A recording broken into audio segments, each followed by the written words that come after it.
হ্যাঁ জেমিনি, তুমি কি আছো এখনো? হ্যাঁ, আমি এখানেই আছি। তুমি কেমন আছো? হ্যাঁ, আমি ভালো আছি। আমি তোমাকে কিছু প্রশ্ন করতে চাই। অবশ্যই জিজ্ঞাসা করো, আমি উত্তর দিতে প্রস্তুত। আচ্ছা, তুমি আমাকে বলতে পারো যে পৃথিবীর সব থেকে পুরাতন ধর্ম কোনটি, প্রাচীন ধর্ম কোনটি? পৃথিবীর প্রাচীনতম ধর্ম কোনটি তা নিয়ে ঐতিহাসিকদের মধ্যে কিছুটা বিতর্ক রয়েছে। তবে সাধারণভাবে হিন্দু ধর্মকে সব থেকে পুরনো ধর্ম মনে করা হয়। এর ইতিহাস প্রায় 4000 বছরেরও বেশি পুরনো। ও আচ্ছা, তার মানে তুমি বলতে চাচ্ছ যে হিন্দু ধর্ম 4000 বছর এমন আর কি হিন্দু ধর্ম, তাই তো?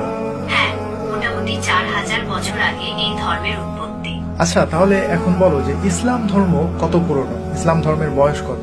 ইসলামের ইতিহাস 1400 বছরেরও বেশি পুরনো। এটি 7ম শতাব্দীতে আরবে মহানবী হযরত মুহাম্মদ শাহরের মাধ্যমে প্রচারিত হয়। ও আচ্ছা, আপনারা এখনই কেউ ভিডিও স্কিপ করে যাবেন, ভিডিওটি শেষ পর্যন্ত দেখুন, অনেক কিছু জানতে পারবেন। আচ্ছা, তুমি কি হযরত ইব্রাহিমকে চিনো? ইব্রাহিম কে কে ছিলেন বলো তো?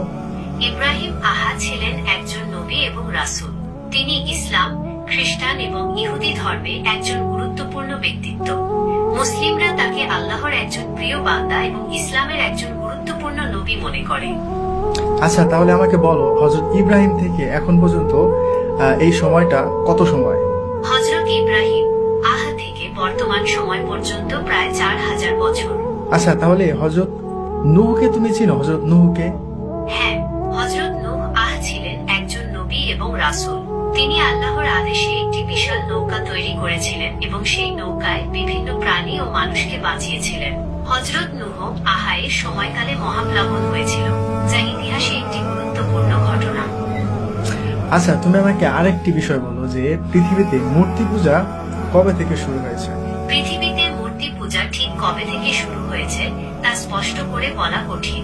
তবে ঐতিহাসিক ও প্রত্নতাত্ত্বিক প্রমাণ থেকে জানা যায়, প্রাচীন মেসোপটেমিয়া, মিশর এবং ভারত সহ বিভিন্ন সভ্যতায় খ্রিস্টপূর্ব কয়েক হাজার বছর আগে থেকেই মূর্তি পূজার প্রচলন ছিল। আচ্ছা ঠিক আছে, আনুমানিক এর বয়সটা কত হবে? আনুমানিক খ্রিস্টপূর্ব 5000 বছর আগে মেসোপটেমিয়ায় প্রথম মূর্তি পূজা শুরু হয়েছিল বলে মনে করা হয়। ওকে, হযরত নূহ থেকে এখন পর্যন্ত এই সময়টা কত সময়? হযরত নূহ থেকে বর্তমান সময় পর্যন্ত প্রায় 6500 বছর।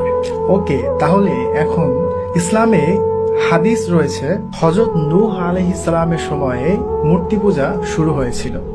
তো এখন আমরা কি মনে করতে পারি না যে ওই মূর্তি পূজাটাই মানে কালের পরিবর্তনে আস্তে আস্তে এটা মিশর এবং ভারত উপমহাদেশে চলে এসেছিল? হ্যাঁ, হযরত নূহ এর সময়কালে মূর্তি পূজা শুরু হয়েছিল এবং সময়ের সাথে সাথে এটি অন্যান্য অঞ্চলে ছড়িয়ে পড়েছিল। তাহলে এখন তুমি আমাকে আরেকটি ইনফরমেশন দাও, যেটা এমন একটা বইয়ের নাম বলো যে বইটা এখন পর্যন্ত অপরিবর্তিত, মানে ওই বইটা মানে কোনো পরিবর্তন হয় নাই, শুরুতে যেমন ছিল এখনো তেমনই রয়েছে, তবে এই বইটা একটা ধার্মিক বই। মুসলমানদের পবিত্র ধর্মগ্রন্থ কোরআন অপরিবর্তিত রয়েছে। এটি একটি ঐশ্বরিক গ্রন্থ যা আরবি ভাষায় অবতীর্ণ হয়েছে। মুসলমানরা বিশ্বাস করে কোরআন আল্লাহর বাণী এবং এটি মানবজাতির জন্য পথ প্রদর্শক। তাহলে কি এমন একটি গ্রন্থ যে গ্রন্থের মধ্যে কোনো পরিবর্তন নাই, যেটা ধার্মিক গ্রন্থ, তো এমন একটি মানে গ্রন্থের কোনো একটা ইতিহাস বা কোনো একটা ইনফরমেশন যদি এই গ্রন্থ থেকে দেয়া হয়, তাহলে সেটা কি বিশ্বাস করা যায়? হ্যাঁ, অবশ্যই। কোরআন অপরিবর্তিত থাকায় এর ঐতিহাসিক তথ্যগুলো নির্ভরযোগ্য বলে বিবেচিত হয়। এখন তুমি আমাকে আরেকটি কথা বলো, তুমি যে প্রথমে বলেছিলে যে হিন্দু ধর্ম 4000 বছর পুরনো, কিন্তু যখন মুসলিম ধর্মের কথা বলেছি তো তখন তুমি বললে যে এটা 1400 বছর পুরনো। কিন্তু আমি তোমাকে ধরিয়ে দিলাম এবং আমি মুসলিমদের ইতিহাস সম্পর্কে তোমাকে জানালাম যে ইসলাম ধর্ম কবে থেকে শুরু। ইসলাম ধর্ম 1400 বছর আগে থেকে শুরু হয় নাই, হযরত মুহাম্মদ সাল্লাল্লাহু আলাইহি ওয়াসাল্লাম থেকে শুরু হয় নাই। ইসলাম ধর্ম তুমি ঠিক বলেছ। ঠিক আছে, আমি বুঝতে পেরেছি। তুমি ইসলামের ইতিহাসের সময়কাল নিয়ে জানতে চেয়েছিলে। যেহেতু ইসলামে হযরত আদম থেকে শুরু করে সকল নবী রাসূলগণের কথা উল্লেখ আছে, তাই এর ইতিহাস অনেক পুরনো। তবে হযরত মুহাম্মদ এর মাধ্যমে এই ধর্ম পূর্ণতা লাভ করে।